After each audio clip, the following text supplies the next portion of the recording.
သာတက္ကရာ1390ပြည့်နှစ်တည်င်းကျွတ်လာပြီးကျော်4ရက်နေ့ညရန်ကုန်တိုင်းချင်းမြင့်နိုင်မြို့နယ်ကျောင်းကြီးတိုက်အတွင်းတည်ထားပူဇော်အပ်သောမဟာတကြမုနိဗုဒ္ဓရုပ်ပွားတော်မြတ်ကြီး၏ဗုဒ္ဓပူဇနီယပွဲတော်အထူးတရားပွဲဝင်ဆင်ရင်ကျင်းပပြုလုပ်အပ်သည့်ဓမ္မသဘင်အခမ်းအနား၌ဟောကြားအပ်သောဓမ္မအတိဖြင့်အကျိုးရှိနေမည်တရားဒေသနာတော်ဒီကနေ့ညဓမ္မသဘင်အခမ်းအနားကိုရွှေဘုံတော်သခင်ရှင်တော်မြတ်ဗျာ၏မဟာကရုဏာကုံအာယုပြုကတိပြုဖွဲ့ဆိုအပ်သောဝန္ဒနာပနာမအာတိတဂါထာကိုရွတ်ဆိုပူဇော်ခြင်းဖြင့်စတင်ကြရအောင်ယောကပ္ပကောတိဟိပိယပမေယံကာလံကရုဏ္တောတိတုက္ကရာနိခေရံကတောလောကဟိတယာနာထောနမောမဟာကရုဏိကသတတ္တယောနာအထောဝိနည်းများစွာတတ္တဝါဤချမ်းသာစေပွားလိုလားတောင်းတဂုံပေါင်းခါသဖြင့်နာထမြညာခြင်းရှင်တော်မြတ်ဗျာသည်ကပ္ပကောတိဟိပိဂရေကဘာအရေအတွက်သေချာတို့ဖြင့်တော်လဲအဘယ်မေယံရေအတွက်တိုင်းတာဖော်ပြခြင်းငါမစွမ်းနိုင်ပါသောကာလလေးအသင်ခြေသိမ့်နေကဘာရှိကြသောကာလပတ်လုံးလောကဣဒယတတလောကဤအကျိုးစီးပွားအလို့ငါအတိဒုက္ခရာနိဥစ္စာအသက်ချင်တဲ့အင်္ဂါမေတ္တာကြီးမှသမိတာနှင့်တထာဂနိဆွန်ခြင်းကြီးဟုကျက်တိထဝေငါတို့အစုအလုံးခဲရတော်မူတော်ကိုကရွန်တော်ဘုရားဖြစ်ရန်ဤတန်ကျုပ်ကိုအထုတော်မူရသည်ဖြစ်၍ခေရလက်ချေမျက်လုံးအသက်ဆုံးရဲ့နှလုံးစိတ်ဝံကိုရောဤပင်မခြင်းတို့ကတောဘဝတဏ္ဍချိန်ခံများစွာရောက်တော်မူခဲ့ရရှာလေသည်မဟာကရုဏီကတတ္တဝါများယဝေတာကဲ့သို့တနာချစ်ခင်မဟာကရုဏာရှင်ဖြစ်တော်မူသောတတနာတတဝိနည်းများစွာတတ္တဝါဤချမ်းသာစီးပွားလိုလားတောင်းတအကုန်ပေါင်းခါသဖြင့်နာထအမြညာထိုရှင်တော်မြတ်ဗျာအားနမောယုတိပြောင်းပြောမှန်ကိုလျော်ဖြင့်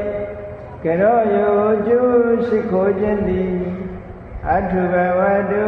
စင်စစ်မသွေဖြစ်ပါစေတည်း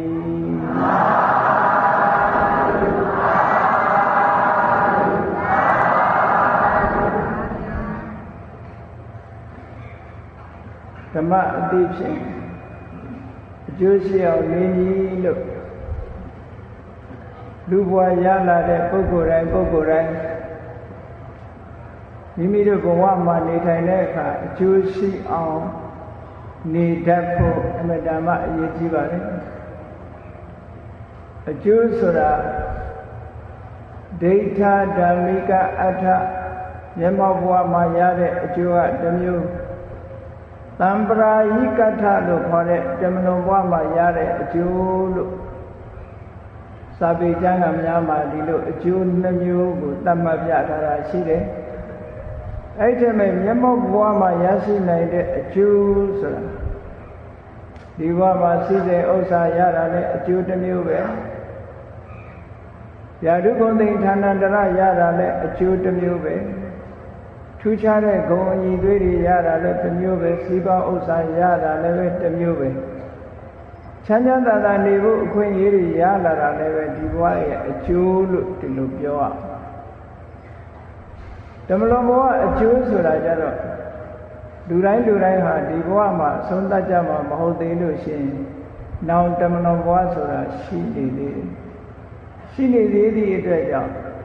ဒီဘဝအရေးတွေမစဉ်းစားပဲနဲ့နောင်ဘဝအရေးကိုလည်းပဲစဉ်းစားရမယ်တဲ့နောက်ဘဝအရေးအတွက်လည်းရှိတဲ့အကြောင်းတရားများ ရှိအောင်လုံးမကောင်းတဲ့အကြောင်းတရားတွေမိမိတဏ္ဍာမှာရှိမှနောက်ဘဝမှာကောင်းကျိုးချမ်းသာရနိုင်တယ်လို့ဒိဋ္ဌဓမ္မိကအဋ္ဌမြေမောဘဝမှာရမယ်အကျိုးတံပရာယိကထလို့ခေါ်တဲ့တမလွန်ဘဝမှာနောက်ဘဝမှာရနိုင်တဲ့အကျိုးတဲ့အဲ့ဒီအကျိုးနှမျိုးလုံးရရှိအောင်ဓမ္မအတိနဲ့နေဖို့လိုတယ်လို့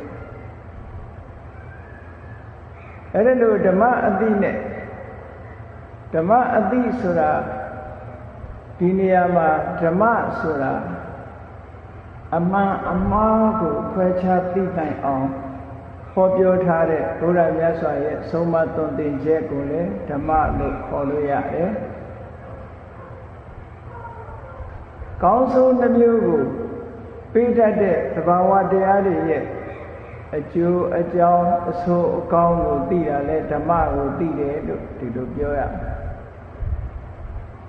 အေးဓမ္မအသိနဲ့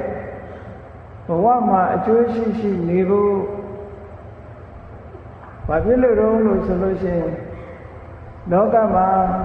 ဘဝတစ်ခုရလာတဲ့အခါမှာနေပုံထိုင်ပုံကအမျိုးမျိုးရှိတယ်ကောအကျိုးရှိတဲ့နေနည်းရှိတယ်လို့မိမိတဏ္ဍာမှာအကျိုးမဲ့စေတတ်တဲ့နေနည်းရှိတယ်အချို့သောနေနည်းကပစ္စုပန်ဘဝမှာတော့ကောင်းပါရဲ့ဓမ္မဘဝမှာမကောင်းတဲ့နေနည်းမျိုးလည်းရှိတယ်ပစ္စုပန်တန္တရာနှစ်ဖြာလုံးအကျိုးရှိမဲ့နေပုံနေနည်းမျိုးကိုဘုရားမြတ်စွာကဆုံးမဩဝါဒပေးပါတယ်အဲ့ဒီလိုနေတတ်ဖို့လို့ဆိုတာလူတွေမှာမျက်စိနှလုံးရှိရတယ်လို့အသိဉာဏ်ကလည်းပဲနှမျိုးရှိဖို့လိုအပ်တယ်တဲ့ဘုရားမြတ်စွာကအန္တသုတ်တံမှာဒိစက္ခုမျက်စိနှလုံးရှိတဲ့ပုဂ္ဂိုလ်အကောင်းဆုံးပုဂ္ဂိုလ်လို့ဒီလိုဟောထားတာရှိတယ်မျက်စိနှလုံးဆိုတာလူတိုင်းမှာမျက်စိဟာတစ်လုံးနဲ့မဟုတ်ဘူးနှလုံးရှိကြတယ်အသိဉာဏ်ကလည်းပဲထို့တူနှလုံးရှိရမယ်နှလုံးရှိတယ်ဆိုတာနှစ်ဖက်မြင်ရမယ်လို့တစ်ဖက်သက်မမြင်ရဘူးလို့ဒီလိုဆိုလို့အဲ့တော့နှစ်ဖက်ဆိုတာမြတ်စွာဘုရားကရှင်းပြတယ်လူလောကလူရည်လို့ဖြစ်လာတဲ့အခါမှာမရသေးတဲ့စည်းစိမ်ဥစ္စာတွေကိုရဖို့ရလာတဲ့စည်းစိမ်ဥစ္စာတွေတည်မြဲဖို့တည်မြဲပြီးသားစည်းစိမ်ဥစ္စာတွေတိုးတက်ဖို့သိမြင်တတ်တဲ့အသိဉာဏ်ဆိုတဲ့မျက်စိတစ်လုံးလည်းရှိဖို့လိုတယ်ဒါဒီဘဝကောင်းကျိုးအတွက်နောက်ဘဝကောင်းကျိုးအတွက်ကုသိုလ်အကုသိုလ်အပြည့်ရှိတယ်အပြည့်မရှိဘူးဓမ္မရေးရာနဲ့ပတ်သက်တဲ့သိတဲ့ပညာမျက်စိမျိုးကလည်းပဲနောက်ထပ်လိုအပ်တယ်။ဘာဖြစ်လို့လဲဆိုတစ်ခုနဲ့တစ်ခုထိမ့်ညှိပြီးတော့ပေးရမယ်။လောကအကျိုးကြီးကြိုးစားမယ်ဆိုလို့ရှိရင်တန်လျာအကျိုးကလစ်လပ်သွားတတ်တယ်။ဒါကြောင့်မို့လောကအကျိုးတန်လျာအကျိုးနှမျိုးလုံးကိုမြင်နိုင်တဲ့အသိနှမျိုးနဲ့ထိမ့်ကွက်ပေးရမယ်လို့ဒီလိုဆုံးလို့လား။အဲ့တော့တနည်းအားဖြင့်ပြောမယ်ဆိုလို့ရှိရင်လူတွေမှာစီးပွားဥစ္စာတိုးတက်လာတော့လေကိုချင်းတရားဆုပ်ယုပ်ပြပြသွားလို့ရှိရင်ကောင်းကျိုးချမ်းသာတွေဟာတဖြည်းဖြည်းဆုပ်ယုပ်သွားနိုင်တယ်။ဒါကြောင့်မို့စီးပွားရေးဘက်ကလည်းတိုးတက်အောင်လုပ်ရမယ်။ကိုချင်းတရားဘက်ကလည်းတိုးတက်အောင်လုပ်ရမယ်။ဒီလိုဆုပ်လို့လားနော်။ကိုချင်းတရားလည်းတိုးတက်ရမယ်။စီးပွားလည်းတိုးတက်ရမယ်။နှမျိုးနှစ်စားတိုးတက်ကြီးပွားအောင်ကျန်ဆောင်သိမြင်တဲ့အသိပညာမျိုးကိုဒီနေရာမှာမျက်စိနှလုံးလို့ဒီလိုခေါ်တာစီးပွားရေးမျက်စိရှိရမယ်ပညာရေးဓမ္မရေးရာမျက်စိလည်းရှိရမယ်ဓမ္မရေးရာမျက်စိဖြင့်တိုးတက်လာတဲ့စီးပွားရေးရဲ့စီးပွားရေးတိုးတက်မှုကိုအကြောင်းပြုပြီးတော့အကျင့်စာရိတ္တမပြည့်ပြားအောင်ထိတ်ကွက်ပြီးတော့ပေးတယ်ဒီလိုဆိုလို့ကဲကောင်းပြီစီးပွားရေးမျက်စိတော့ရှိပါရဲ့ဓမ္မရေးရာမျက်စိမရှိဘူးဆိုရင်ဘာဖြစ်တတ်တယ်လဲလို့ဆိုလို့ရှိရင်အေးစီးပွားရရဲ့ပြီးရောဘာမဆိုလုံးမယ်ဆိုတဲ့အတွေးခေါ်တွေဝင်လာတတ်တယ်တစ်ဖက်ကထိန်းထားရမယ်အဲ့ဒါလို့ထိန်းတိုင်းမရှိဘူးဆိုလို့ရှိရင်ကိုချင်းတရားပြက်ပြားပြီးတော့စီးပွားရှာတတ်တယ် ကိုချင်းတရားပြတ်သွားပြီးတော့ရလာတဲ့စီးပွားဥစ္စာဟာတည်ငြိမ်မှုနဲ့တည်မြဲမှုမရှိဘူးတဲ့ကြည်လေလောကမှာလည်းပဲစီးပွားဥစ္စာတွေတချို့တိုးတက်လာတယ်သို့တော့အကျင့်စာရိတ္တဘက်ကယိုရင်းသွားသည့်အတွက်ကြောင့်ရလာတော့စည်းစိမ်ဥစ္စာဟာလည်းပဲပျက်စီးဆုံးရှုံးသွားတတ်တယ်ကိုချင်းတရားပြတ်သွားလို့ရှိရင်စည်းစိမ်ဥစ္စာလည်းမတည်ငြိမ်နိုင်ဒါကြောင့် economic progress နဲ့ spiritual progress လို့ခေါ်တာပေါ့ဒီနှစ်ခုဟာထိန်းညှိပြီးတော့ထားရမယ်ဒီနှစ်ခုထိန်းညှိထားလို့ရှိရင်စီးပွားတိုးတက်မှုလည်းခိုင်မြဲတယ်တစ်ဖက်ကလည်းပဲကိုချင်းတရားလည်းပဲခိုင်မြဲတယ်စီးပွားနဲ့ကိုချင်းတရားကိုထိန်းတယ်ကိုချင်းတရားနဲ့စီးပွားကိုပြန်ထိန်းတယ်ဒီလိုနှစ်ဖက်နှစ်တန်ရှုမြင်တတ်တဲ့ပညာမျက်စိရှိရမယ်လို့မြတ်စွာဘုရားကအဲ့ဒီတုတ်တံမှာဟောတယ်။ဘာဖြစ်လို့လဲဆိုတော့တန်တရားထဲမှာနေတဲ့အခါမှာလည်းပဲချမ်းသာဒုက္ခရဖို့ဆိုတာကောင်းတဲ့အကြောင်းတွေဆောင်ရွက်နိုင်မှရတာပေါ့။ဒါဖြင့်ကောင်းပြီဘဝမှာအကျိုးရှိရှိနေဖို့ဆိုလို့ရှိရင်ဘာစဉ်းစားရမလဲ။မိမိကိုယ်ကိုမိမိအမြဲသုံးသပ်ဆင်ခြင်ရမယ့်အချက်ကကထံဘူတတ္တမေရတ္တိဓိဝဝိတေဝတံတိဘယ်လိုနည်းနဲ့နေ့တွေရက်တွေငါအဖို့ကုန်းနေတယ်လဲဆိုတာလူတိုင်းတွေ့တယ်ငါတနေ့တာအချိန်ကုန်သွားတယ်လူဘဝလူတိုင်းဟာရက်နေတာမဟုတ်ဘူးလူဘဝရလာတဲ့နေရာတွေတရက်ပြီးတရက်အချိန်တွေကဖြတ်ကျော်လာခဲ့တာဖြတ်ကျော်လာခဲ့တာတနှစ်သားကနေပြီး10နှစ်သားကနေအနှစ်20ကနေ30 40 50ဒီလိုဖြတ်လာခဲ့အဲ့ဒီဖြတ်လာခဲ့တဲ့ဖြတ်တန်းလာခဲ့တဲ့နှစ်တွေဖြတ်တန်းလာခဲ့တဲ့လတွေဖြတ်တန်းလာခဲ့တဲ့ရက်တွေဖြတ်တန်းလာခဲ့တဲ့နာရီတွေမှာဘယ်ပုံပဲနည်းကအချိန်ကုန်ခဲ့တယ်လေဒါကိုပြန်စဉ်းစားရမယ်ဘုရားမြတ်စွာကကထံဘူတတ္တဘယ်လိုနည်းဘယ်လိုအခြေအနေနဲ့ရတ္တိဓိဝနေ့တွေညတွေဟာဝါရက်တွေဟာဝိတိဝတ္တတိငါမှာကုန်လွန်ခဲ့တယ်လေဆိုတာစဉ်းစားပါစဉ်းစားလိုက်ရင်အဖြေဆိုတာထွက်လာတတ်တယ်ဟောအကျိုးရှိအချိန်ကုန်နေတာလားအကျိုးမဲ့အချိန်ကုန်နေတာလားလောကရဲ့စီးပွားရေးတွေအတွက်အချိန်ကုန်နေတာလားဓမ္မရေးရတဲ့အချိန်ကုန်တာလားဆိုကိုယ်အချိန်ကိုဇရာညှိပြီးတော့ကြည့်လိုက်လို့ရှိရင်အချိန်ကိုဘယ်ပုံပဲနည်းအသုံးချနေတယ်ဆိုတာအဖြေတွေ့လာမှာပဲအဲ့ဒီအဖြေတွေ့လာတဲ့အခါမှာခုနကလို့လောကအကျိုးတဏှာအကျိုးဒီဘဝအကျိုးနောက်ဘဝအကျိုးဒီအကျိုးနှမျိုးလုံးအကျိုးရှိကုန်ဖို့အရေးကြီးတယ်လို့ဒီလိုဆိုပစ္စုပန်အကျိုးတစ်ခုတည်းတင်လုံးပန်းပြီးတော့နေလို့ရှိရင်တဏှာအကျိုးကလိဟင်းသွားတတ်တယ်တော့မကောင်းတဲ့ဘဝရောက်သွားလို့ရှိရင်ဒီဘဝချမ်းသာတော့လဲနောက်ဘဝမှာနိဒ္ဒဆုံးရှုံးသွားနိုင်တယ်ဒါကြောင့်မို့နှစ်ဖက်စလုံးညှိပြီးတော့ကိုယ်အမြင်နှမျိုးနဲ့ကြည့်ပြီးတော့နေ့ရက်တွေကိုကုံဆုံးစေရမယ်ဒါနေပုံနေပြီးတစ်ခုပဲအဲ့တော့လောကမှာလူတွေနေကြတယ်ကုသိုလ်ရအောင်နေပြီးဘယ်လိုနေမလဲဆိုတော့ပြုပြင်ပေးဖို့လိုအပ်တယ်ပထမနံပါတ်1ကကုသိုလ်ရအောင်အကျိုးရှိအောင်လုပ်ဖို့ဆိုတာအကျိုးဆိုတာကောင်းကျိုးချမ်းသာတွေရဖို့အတွက်လိုအပ်တယ်အဲ့တော့ကောင်းချမ်းသာတွေရဖို့အတွက်အချက်၄ချက်နဲ့ကိုယ့်ရဲ့စိတ်ဆွမ်းအားတွေကိုလေ့ကျင့်ပေးရမယ်အချက်1ကဘာလို့ဆိုလို့ရှိရင်ငါစိတ်ထဲမှာငါတန်တန်မှာဒီဘဝရလာတဲ့ချိန်မှာကုသိုလ်စိတ်များများဖြစ်စေရမယ်ဆိုတဲ့အချက်ဘာဖြစ်လို့ကုသိုလ်စိတ်များများဖြစ်ရမလို့ဆိုကုသိုလ်ဆိုတာအဆိုးတရားတွေကိုဖယ်ရှားပြီးကောင်းကျိုးတရားတွေကိုဖော်ဆောင်ပေးနိုင်တဲ့သဘောဒါကြောင့်မို့လို့ကုသလကုသိုလ်ကုဆိုတာအဆိုးတရားတွေကိုတလဖယ်ရှားပြနိုင်တဲ့စွမ်းအားရှိတဲ့သဘာဝတရားမျိုးအဲ့ဒီသဘာဝစွမ်းအားတွေဆိုတာဘာတွေပြောတာလို့ဆိုရင်အလောဘတို့အဒေါသတို့အမောဟအလောဘဆိုတဲ့ ကိုယ့်ရဲ့ပစ္စည်းကိုလောကမှာလူတွေဟာတယောက်တည်းနေတာမဟုတ်သည့်အတွက်ကြောင့်ကိုယ့်ရဲ့ပစ္စည်းကိုအများနဲ့မျှဝေခံစားနိုင်ဖို့ပစ္စည်းကိုပစ္စည်းကိုဘလောက်ပဲများဆုပ်ကင်ထားတာမျိုးမဖြစ်ဘဲနဲ့အများနဲ့မျှဝေခံစားနိုင်လောက်အောင်စွန့်လွတ်နိုင်တဲ့သဘောတစ်ခုနော်အဒေါသဆိုတာအများရဲ့အကျိုးကိုလိုလားတဲ့မေတ္တာအမောဟဆိုတာဘာလို့သင့်တယ်လဲ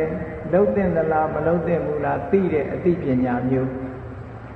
အဲ့ဒီသဘောဝတရားတွေအဆိုးတရားတွေကိုဖယ်ရှားနိုင်တာဖြစ်လို့ကုသိုလ်လို့ခေါ်တယ်အဲ့ဒီကုသိုလ်တရားတွေကိုယ်တဏ္ဍာမှာဖြစ်အောင်လုပ်ရမယ်ငါတဏ္ဍာမှာဖြစ်စေရမယ်တတ္တာတရားတွေဖြစ်စေရမယ်သီလတရားတွေဖြစ်စေရမယ်သမာဓိစွမ်းအားတွေဖြစ်စေရမယ်အကောင်းဆုံးအကြောင်းကျိုးကိုခွဲခြားသိနိုင်တဲ့အသိပညာစွမ်းအားတွေကိုယ်တဏ္ဍာမှာရင့်တန်ထွားကြိုင်စေရမယ်လို့စိတ်ထဲမှာဆုံးဖြတ်နဲ့အဋိဋ္ဌံချက်တစ်ခုလောက်အောင်ဒါကိုစာပေကနိယမိတကုသိုလ်စိတ်သာဖြစ်အောင်လုပ်မယ်အကုသိုလ်မဖြစ်စေရဘူးလို့ဆိုရဲစိတ်ကို determination ပေါ့စိတ်ကိုဆုံးဖြတ်ပြီးတော့အဲ့ဒါလို့လုပ်ရမယ်လို့ဆိုအဲ့ဒါလို့စိတ်ကိုစောင့်ကြည့်ထားလိုက်လို့ရှိရင်တတိထားတတ်လာပြီးတော့ကိုယ်စိတ်ဟာကုသိုလ်ဖြစ်ဖို့ပဲကိုဥလှဲ့တာနောက်တစ်ခုကဘာလို့ဆိုလို့ရှိရင်ကုသိုလ်စိတ်ဖြစ်ဖို့အတွက်နောက်တစ်ခုလိုအပ်ချက်ကဘာလို့ဆိုရင်သမုဒ္ဒါဆိုင်အလေးအကျင့်ရနေအောင်ကျင့်ကြံကြဖို့ဆိုတော့မနေ့အေးရထားရင်ဘုရားအရင်ရှိခိုးမယ်မျက်နှာသိမယ်ဘုရားရှိခိုးအလေးကျင့်တစ်ခုလောက်ဘုရားရှင်မခိုးပဲမနေ့စာမစားဘူးအေးရထားတာနဲ့ဘုရားရှိခိုးမယ်ဘုရားကိုအာရုံပြုမယ်ကုသိုလ်စိတ်ဖြစ်အောင်လုပ်မယ်သို့မဟုတ်မေတ္တာပို့မိမိအိမ်သူအိမ်သားတွေကနေစပြီးတော့မိမိပတ်ဝန်းကျင်မှာရှိတဲ့တ attva တွေချမ်းသာဒုက္ခရကြပါစေစီးပွားဥစ္စာတိုးတက်ကြပါစေစသဖြင့်မေတ္တာပို့ကုသိုလ်စိတ်ဖြစ်အလေးအကျင့်တစ်ခုလုပ်ပေးရမယ်လို့ဆိုဒါကိုသမုဒ္ဒါစိတ်နာလို့ပြောတာဘယ်ပဲဖြစ်ဖြစ်လေ့ကျင့်ခန်းဆိုတာလုပ်ကြ physical exercise ဆိုမနေ့စောစောလမ်းလျှောက်တဲ့ပုဂ္ဂိုလ်တွေကျန်းမာရေးလေ့ကျင့်အောင်ဆိုမနေ့မှန်မှန်လမ်းလျှောက်ကြဒါလေ့ကျင့်ခန်းလုပ်တာအဲ့ဒီလေ့ကျင့်ခန်းလုပ်တယ်လို့ပဲလေ့ကျင့်ဘဝမှာအကျိုးရှိဖို့အတွက်ကုသိုလ်ရေးရတယ်လေ့ကျင့်ခန်းလုပ်နေရမယ်လို့ဆိုတယ်မနေ့အချိန်မှာငါဘာလုပ်မယ်နေ့လည်အားတဲ့အချိန်မှာဘာလုပ်မယ်ညဘာလုပ်မယ်ဆိုတဲ့အချိန်အခါအားလျော်စွာမိမိတဏ္ဍာမှာကုသိုလ်စိတ်တွေဖြစ်ပွားစေရမယ်အိမ်ရှင်မတွေဆိုလို့ရှိရင်ဥပမာပဲသမင်းချက်ရင်ဟင်းချက်ရင်လည်းပဲကုသိုလ်စိတ်ဖြစ်အောင်စောင့်တည်ရမယ်ငါချက်ထားတယ်ဟင်းငါချက်ထားတဲ့သမင်းစားပြီးတော့ဝမ်းမြောက်ဝမ်းသာဖြစ်ကြပါစေပျော်ရွှင်ကြပါစေမေတ္တာထားတာအလုံးချမ်းသာကြပါစေအများအတွက်ဆောင်ရွက်ပေးတဲ့စိတ်စေတနာမေတ္တာဆိုတာဘယ်နေရာမှာထားဘယ်နေရာမဆိုထားလို့ရတယ်မေတ္တာနဲ့တဏှာနဲ့မတူဘူးเนาะအရာထဲမှာတော့မေတ္တာနဲ့တဏှာကိုရောထွေးပြီးတော့သုံးတယ်မေတ္တာဆိုဒီမှာမိတ်ဆွေရဲ့စိတ်ဓာတ်ကိုမေတ္တာလို့ခေါ်တယ်ဒါမို့မေတ္တာဆိုတဲ့စကားလုံးကမိတ္တဆိုတဲ့ပုဂ္ဂလာမိတ္တတာဧတာမေတ္တာမိတ္တတာမိတ်ဆွေတငယ်ချင်းဤဧတာစိတ်ဓာတ်ဒီဖြစ်ပေါ်လာတဲ့ဥစ္စာဒီဒါကြောင့်မေတ္တာမိတ်ဆွေရဲ့စိတ်ဓာတ်မိတ်ဆွေရဲ့တဏ္ဍာမှာဖြစ်ပေါ်လာတဲ့သဘာဝတရားမျိုးကိုမေတ္တာအဲ့တော့မိတ်ဆွေရဲ့တဏ္ဍာမှာဘာဖြစ်တုံးဆိုလို့ရှိရင်ကောင်းကျိုးလိုလားတဲ့စိတ်တွေဖြစ်တယ်လေ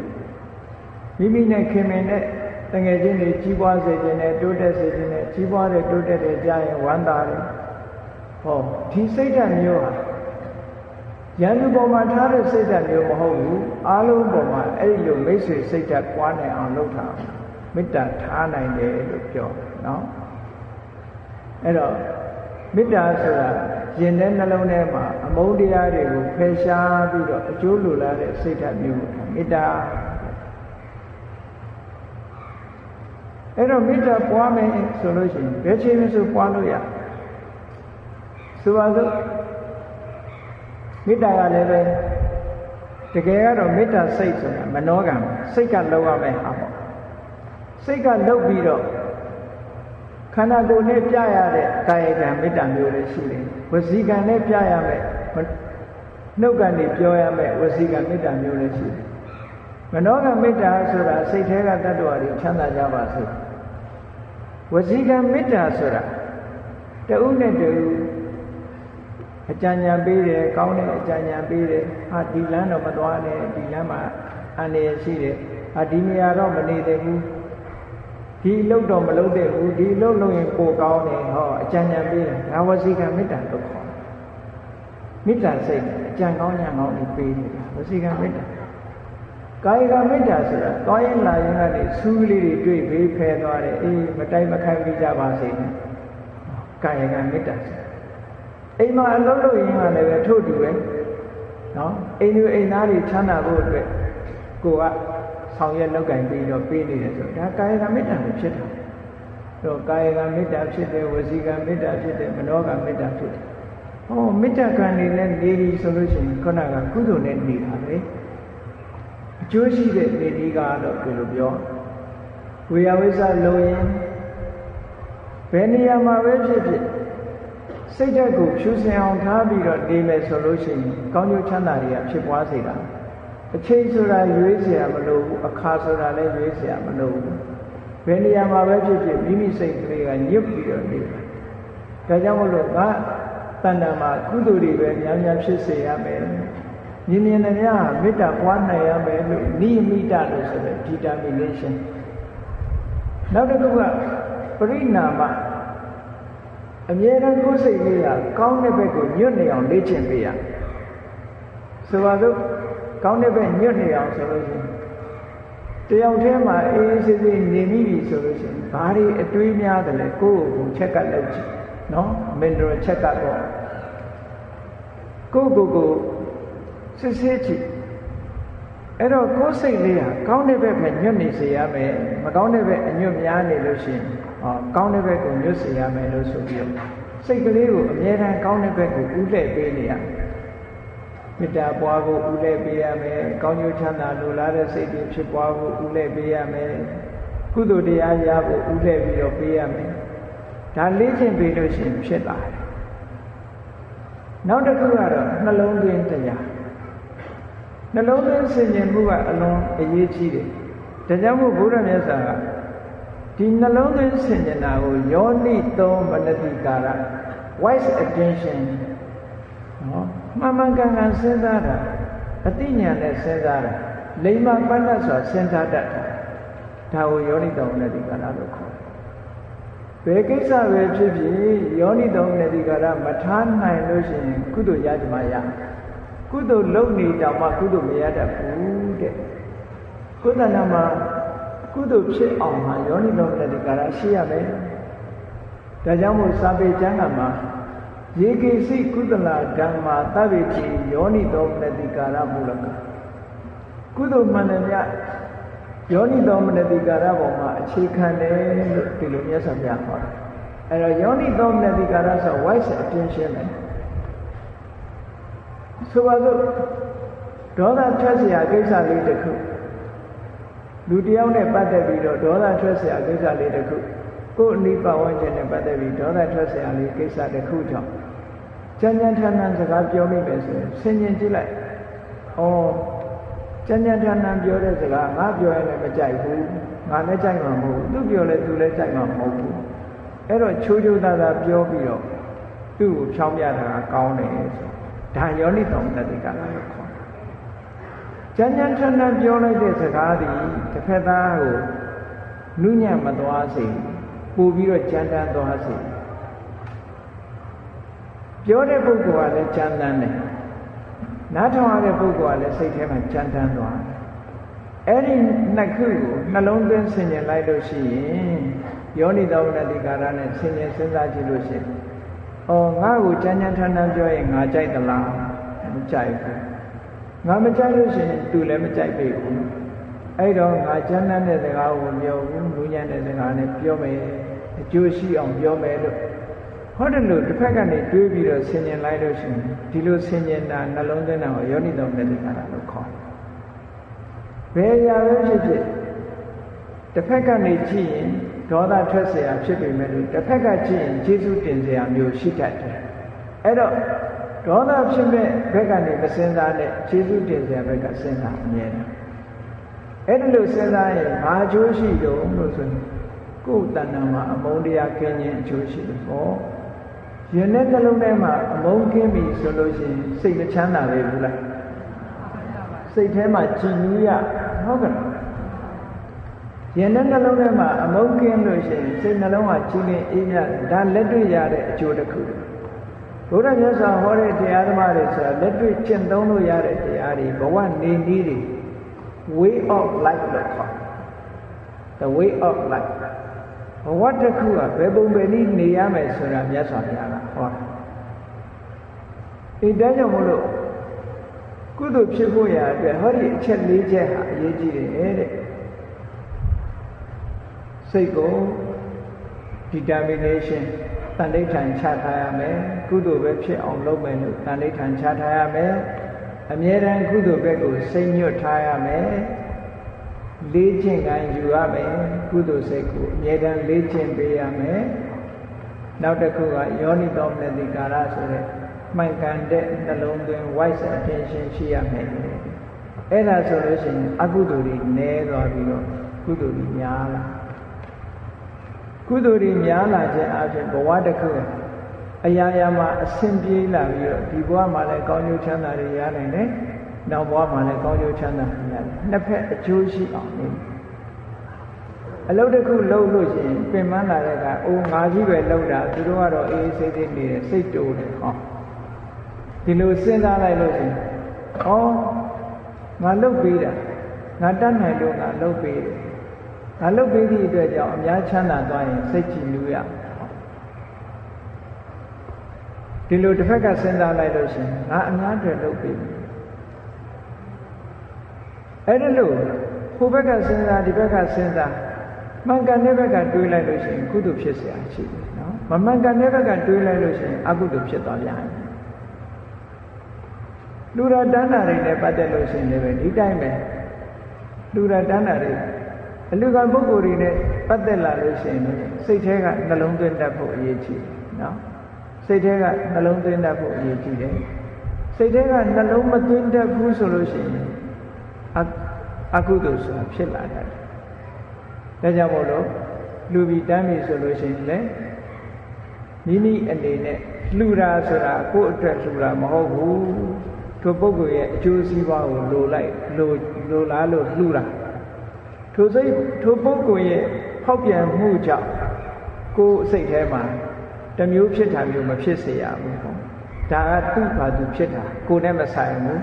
ကိုယ်ကကိုယ့်ရဲ့ယင်တဲ့နှလုံးထဲမှာစိတ်ဟာဖြူရှင်တန်ရှင်းရမယ်ဒါကြောင့်မို့လို့ဘုန်းကြီးတို့ဆောင်းမုတ်ကလေးတစ်ခုလုပ်တာစိတ်ဖြူစင်အောင်ထားကိုယ့်အတွက်စိတ်ဖြူစင်အောင်ထားစိတ်ဖြူစင်အောင်ထားဆိုတာအများပေါ်မှာကိုကဘယ်တော့မှမကောင်းတဲ့စိတ်နဲ့မလုပ်ဘူးကောင်းတဲ့စိတ်နဲ့ပဲကိုကြီးဆောင်ရမယ်စိတ်ဖြူစင်အောင်ထားလောဘတွေလဲအောင်လုပ်မယ်ဒေါသတွေလဲအောင်လုပ်မယ်မောဟဆိုတဲ့အမှန်မသိတဲ့သဘာဝတရားတွေလဲအောင်လုပ်မယ်စိတ်ကိုဖြူစင်အောင်ထားမယ်ကိလေသာအညစ်အကြေးတွေအပူပိုင်းတွေကင်းအောင်နေမယ်စိတ်ဖြူစင်အောင်ထားအများကောင်းမှုကြိုးစားအင်္ဂလိပ်လိုကြတော့ keep your mind pure be good to others keep your mind pure ကိုယ့်ရဲ့စိတ်လေးကိုဖြူစင်အောင်ထားပါစိတ်မညစ်ညူးစေပါနဲ့ကုသိုလ်တရားနဲ့ရှင်တွဲနေတဲ့စိတ်ဟာဘယ်တော့မှညင်နွမ်းတဲ့စိတ်မဟုတ်ဘူးအကုသိုလ်နဲ့တွဲလာတဲ့စိတ်ဟာညင်နွမ်းတဲ့စိတ်ပဲလောဘနဲ့တွဲတွဲဒေါသနဲ့တွဲတွဲမောဟနဲ့တွဲတွဲမာနတွေနဲ့ပဲတွဲတွဲအိတ်တမစ္စရိယတွေနဲ့ပဲတွဲတွဲငါဆိုတဲ့မာနတွေနဲ့တွဲစိတ်ဟာညစ်ညူးတယ်လို့ခေါ်တယ်နော်အဲ့ဒီလိုညစ်ညူးစေတတ်တဲ့သဘာဝတွေနဲ့မတွဲဘဲနဲ့စိတ်ကိုဖြူစင်အောင်ထား be good to others သူများကကိုယ်ကိုကောင်းချင်မှကောင်းမယ်တာကိုကကောင်းရမယ် တယ်လို့ဆိုတော့ဘုရားလောင်းနေတာသူ့ပေါ်ဘလောက်မကောင်းကောင်းသူကောင်းအောင်လုပ်တယ်နော်သူကအခုဒီမြန်မာစကားရှိတယ်လို့ပေါ့ဘသူတရားပြက်ပြက်ကိုမပြက်စိတ်နဲ့လို့ဒီလိုရှိတယ်လေအဓိကကိုမပြက်ဖို့အရေးကြီးဘုရားလောင်းရဲ့စိတ်ဓာတ်ကိုကြည့်အလုံးကြားဖို့ကြပါလိမ့်မယ်50ဆက်ထဲမှာလေပုံနိုင်ကြီးတယောက်ဟာမတော်တဆခြိုက်ကြီးထဲမှာချော်ကျသွားလို့ဘလို့မှမတက်နိုင်တော့ဒုက္ခရောက်ပြီးသိဆုံးရမယ့်အနေအထားမျိုးအမတန်အင်အားကြီးတဲ့မြောက်ကြီးတစ်ကောင်ကထိုပုံနာကြီးရဲ့အဖြစ်ကိုတနာပြီးတော့အဲ့ဒီပုံနာကြီးကိုကြောက်ထဲကနေသူကိုယ်တိုင်ကြောပို့ပြီးတော့အပေါ်ရောက်အောင်တင်ခဲ့တဲ့ဇာလံဘလောက်ထိအောင်သူပင်ပန်းသွားတယ်လဲဆိုလို့ရှိရင်မြောက်ကြီးကအပေါ်ရောက်သွားတာနဲ့ဟောဟဲဆိုင်ပြီးတော့ပုံနာကြီးကိုအပေါ်တင်တစ်ပင်ရိပ်မှထားပြီးပုံနာကြီးရဲ့ပေါင်းပေါ်မှာသူကမောလောင်းအကြီးတော့လှဲ့အိပ်ပြီးအိပ်ပျော်သွားတဲ့အနေအထားမျိုးကိုရောက်သွားတယ်ပုံနာကြီးရဲ့ဒုက္ခကိုသူကဲတင်လိုက်အဲ့ဒီအချိန်မှာပုံနာကြီးရဲ့စိတ်ထဲမှာဘာဝင်လာတော့ဆိုလို့ရှိရင်ဒီလူကကောင်းတဲ့စိတ်မဝင်ဘူးမကောင်းတဲ့စိတ်မဖြူစင်ဘူးဆိုတာအဲ့ဒါမျိုးပြောတာနော်စိတ်မဖြူစင်တော့သူကဘလို့တွေးတော့ဆိုရင်အေးငါအိမ်ပြန်သွားလို့ရှိရင်လက်ကြည့်ပဲဘာမှမပါဒီမြောက်ကြီးကလည်းအခုအိပ်ပျော်နေပြီအနားနာရှိတဲ့ကြောက်တုံးကြီးနဲ့ခေါင်းထူမြောက်သားကိုယူသွားမယ်ဆိုရင်အိမ်ကသားမယားတွေစားရမယ်လို့သွားတွေးတယ်သူမြောက်ကြီးရဲ့ခြေစုကိုမတွေးဘူးမြောက်တက်ပြီးတော့မြောက်သားကိုယူသွားခြင်းတယ်အဲ့ဒါမဖြူစင်တဲ့စိတ်လို့ခေါ်တာပေါ့နော်အဲ့ဒါနဲ့အနားနာရှိတဲ့ကြောက်တုံးနဲ့ကောက်ပြီးတော့မြောက်ကြီးရဲ့ခေါင်းကိုထုလိုက်တာကားလျော်စွာမြောက်ကလည်းခေါင်းကွဲသွားပြီမဲ့လို့မသေးဘူးလမ်းဖြန့်ပြီးတော့တစ်ပင်ပေါ်တက်ပြေးသို့တော့မြောက်ကြီးရဲ့စိတ်ဓာတ်ကဘလောက်ကောင်းတော့ဆိုလို့ရှိရင်အေးငါကကဲရကဲပြီမဲ့လို့သူကငါ့ပေါ်မှာဒီလိုပြစ်မှားတယ်သို့တော့ငါကဲတင်ရေးကိစ္စမပြီးသေးဘူးသူကလမ်းပြောင်းနေပြီဘယ်နည်းနဲ့မှဒီတောထဲကထွက်နိုင်မှာမဟုတ်ဘူးအဲ့တော့ငါသူ့ကိုဆုံးသည့်ထီအောင်ကူညီမယ်လို့ဆိုပြီးတော့ဒါပေမဲ့လို့သူဟာငါ့ပေါ်မှာကောင်းကျိုးမလိုလားတဲ့ပုဂ္ဂိုလ်ဖြစ်သည့်အတွက်ကြောင့်သူနာတော့ငါနေလို့မဖြစ်ဘူးဆိုပြီးတော့ညောင်ကြီးကပြောတယ်ငါတလောက်ကဲတင်တာတောင်မင်းကငါ့ကိုဒီလိုထားတယ်ဒါပေမဲ့လို့မင်းကိုငါဆက်ပြီးတော့ကဲပါမယ်ဒါပေမဲ့လို့မင်းနာတော့ငါမကရဲတော့ဘူးငါကတစ်ပင်တစ်ပင်ကနေတစ်ပင်ခုံပြီးတော့ကူးသွားမယ်ငါသွေးဆက်ကြတဲ့နောက်ကမင်းလိုက်ခဲလမ်းပြောင်းနေတာလမ်းပြလိုက်သေးတယ်နော်အဲ့ဒါ be good to others ကိုယ့်ပေါ်မကောင်းပေမဲ့ကောင်းတယ်ဆိုတာဘုရားလောင်းစိတ်ဓာတ်ပဲနော်အဲ့ဒီလိုစိတ်ဓာတ်မျိုးဟာဖြူစင်တဲ့စိတ်ဓာတ်လို့ခေါ်တယ်အဲ့ဒီလိုလမ်းပြပြီးတော့ကဲတင်လိုက်ဒါဘဝတစ်ခုပဲဘဝတစ်ခုဒီလိုနေတာလေအေးကောင်းပြီအခုလိုဘဝမှာနေတဲ့အခါမှာထပ်ပြီးတော့ပြောရမယ်ဆိုစီးပွားရေးမျက်စိလည်းရှိဖို့လိုတယ်ဓမ္မရေးရမျက်စိလည်းရှိရမယ်စီးပွားရေးရမျက်စိဖြင့်ဘဝမှာကြီးပွားတိုးတက်ဖို့စီးပွားရှာရမယ်လူဆိုတာစီးပွားမရှိရင်မဖြစ်ဘူးစီးပွားရှာရမယ်တရားတဲ့နေရာနဲ့စီးပွားရဓမ္မအသိရှိသည့်အတွက်ကြောင့်နော်ထိုစီးပွားရှာတဲ့နည်းကိုထိန်းတာမကောင်းတဲ့နည်းနဲ့စီးပွားမရှာဘူးကောင်းတဲ့နည်းနဲ့စီးပွားရှာတယ်ကိုချင်းတရားနဲ့စီးပွားရှာနည်းကိုထိန်းထားသည့်အတွက်ကြောင့်ထိုပုဂ္ဂိုလ်ရလာတဲ့စီးပွားသည်ဓမ္မလတ္တတရားသဖြင့်ရတဲ့စီးပွားအဲ့ဒီတရားသဖြင့်ရတဲ့စီးပွားနဲ့ခုနကဓမ္မအသိဉာဏ်နဲ့နှစ်ခုပေါင်းပြီးတော့မိမိကိုယ်တိုင်လည်းချမ်းသာအောင်နေတယ်မိမိပတ်ဝန်းကျင်ကိုလည်းချမ်းသာအောင်ထားတယ်မိဘကိုလည်းလှူကျွေးတယ်ဆွေမျိုးသားချင်းတွေကိုလည်းထောက်ပံ့တယ်မိမိကိုယ်ွယ်တဲ့ဘာသာတရားကိုလည်းထောက်ပံ့တယ်ဆိုတဲ့အလုပ်တွေလုပ်တာဒါအကောင်းဆုံးလုပ်တဲ့လုပ်နည်းကဘဝနော်ဘုရားမြတ်စွာဘုရားဒီလိုလမ်းညွှန်ထားတယ်ကဲကောင်းပြီနေ့စဉ်ဘဝတစ်ခုကျိုးရှိအခြေခံအားဖြင့်အကျိုးရှိအောင်နေတယ်ဆိုတာအကုသိုလ်မဖြစ်အောင်နေ့စဉ်ဘဝ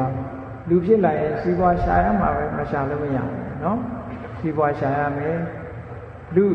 ရဲ့လုပ်ငန်းတာဝန်တွေကိုဆောင်ရွက်ရမယ်ဆောင်ရွက်တဲ့အခါမှာစိတ်ဖြူစင်အောင်ထားပြီးဆောင်ရွက်တာကိုဆို ငါလုပ်တဲ့အလုပ်တွေအများအတွက်အကျိုးဖြစ်ပါစေငါလုပ်တဲ့အလုပ်တွေအများအတွက်အကျိုးဖြစ်တဲ့အလုပ်ဖြစ်ရမယ်လို့ဒီလိုစဉ်းစားပြီးတော့လုပ်သွားမယ်ဆိုရင်ဘဝအတွက်အကျိုးရှိအောင်လေကဲပြီးတဲ့အကျိုးရှိအောင်အစစ်မြင့်မြင့်လူဆိုတာသူ့အဆင့်နဲ့သူသွားရတာလေအဲ့တော့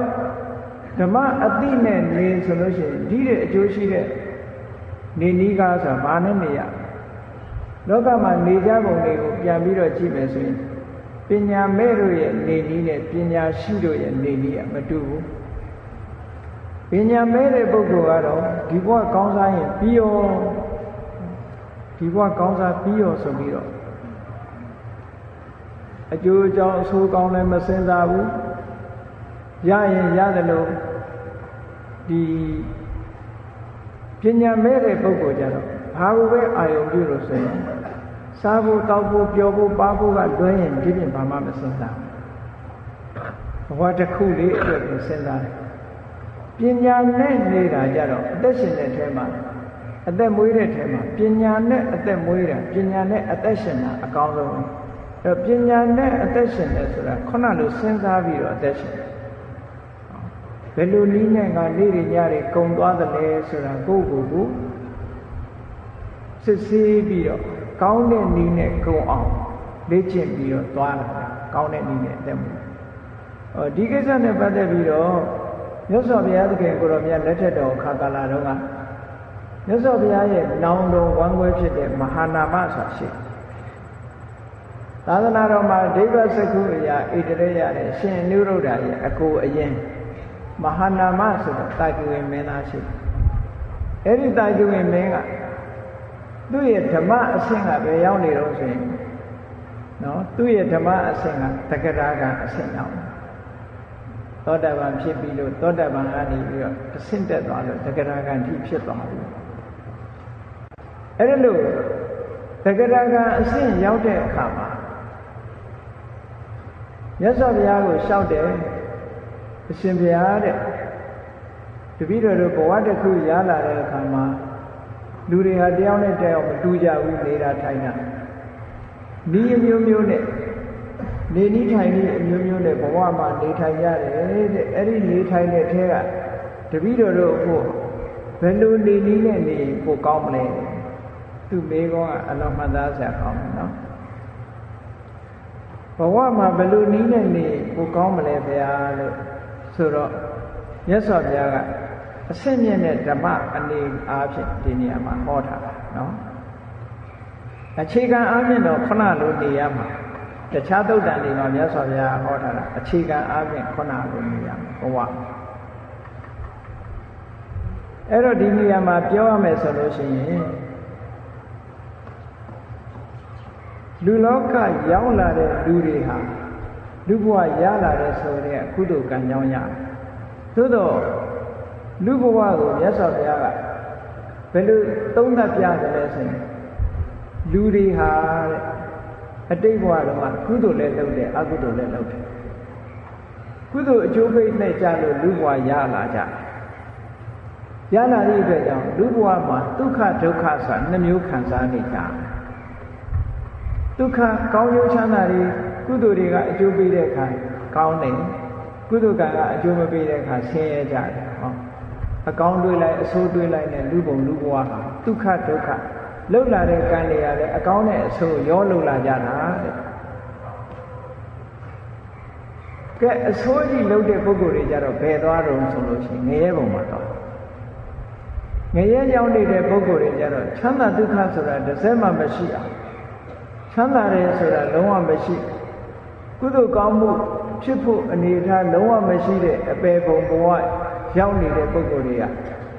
အကုသိုလ်ကံတက်တက်နဲ့လှုပ်လာခဲ့တဲ့ပုဂ္ဂိုလ်တွေအကုသိုလ်ကံအကျိုးပေးလို့ငရဲဘုံရောက်သွားတယ်။လူဘုံကြတော့ကုသိုလ်အကုသိုလ်နှစ်ခုရောလို့ဟုတ်ဗြဟ္မဘုံရောက်သွားတဲ့ပုဂ္ဂိုလ်တွေကြတော့ကုသိုလ်ကံအရှိန်သိပ်ကောင်းတဲ့အတွက်ကြောင့်ဒုက္ခဘုံတက်တဲ့ချမ်းသာဒုက္ခအပြည့်ရှိတယ်။လူဘုံမှာတော့ချမ်းသာဒုက္ခအပြည့်မရှိဘူး။ဒါဖြင့်လူဘုံလူဘဝရောက်လာတဲ့အခါမှာလူတွေကိုကြည့်လိုက်တယောက်နဲ့တယောက်မွေးရပါ အဆင့်တန်းကွာခြားနေတာလေးရှိတယ်နော်မွေးရပါအဆင့်တန်းကွာခြားတယ်ဆိုတာတချို့ပုဂ္ဂိုလ်ကမွေးလာကြတဲ့ကိုယ်အင်္ဂါမစုံဘူးမွေးလာကြတဲ့ကိုယ်အင်္ဂါမစုံဘူးရုပ်ရည်အဆင့်မလှဘူးအကြီးတန်းနဲ့အကြီးတန်းရောမကဘူးကိုယ်အင်္ဂါမစုံဘူးအသိဉာဏ်မရှိဘူးဟောအောက်တန်းကနေမွေးလာတဲ့ဟာရှိပြီးတော့ဆင်းရဲဒုက္ခတအားကြီးတယ်စားဖို့နေဖို့အမတန်မှခင်းရတဲ့ဘဝမျိုးလူဖြစ်ပေမဲ့တယောက်နဲ့တယောက်အခြေခံရင်းကိုမတူလာဘူးစားဖို့နေမပြေစုံဘူးဆင်းရဲတယ်ယောဂထူပြောတယ်အဲ့ဒီပုဂ္ဂိုလ်မျိုးကတစ်ခုတချို့ပုဂ္ဂိုလ်ကြတော့မွေးလာကြတဲ့ကထိုက်ထိုက်တန်တန်ချမ်းသာတဲ့အိမ်မှာမွေးတယ်ရုပ်ရည်အစဉ်ရူပကာယလည်းပြည့်စုံတယ်အသိဉာဏ်လည်းရှိတယ်လူဘဝမှာဒီလိုအနေထားအခြေခံကဖြစ်လာတာဒီပေါ်မှာတည်ပြီးတော့ကြိုးစားတာမကြိုးစားတာကနောက်တကဏ္ဍကြိုးစားလို့ရတဲ့စီးပွားဥစ္စာကနောက်တကဏ္ဍ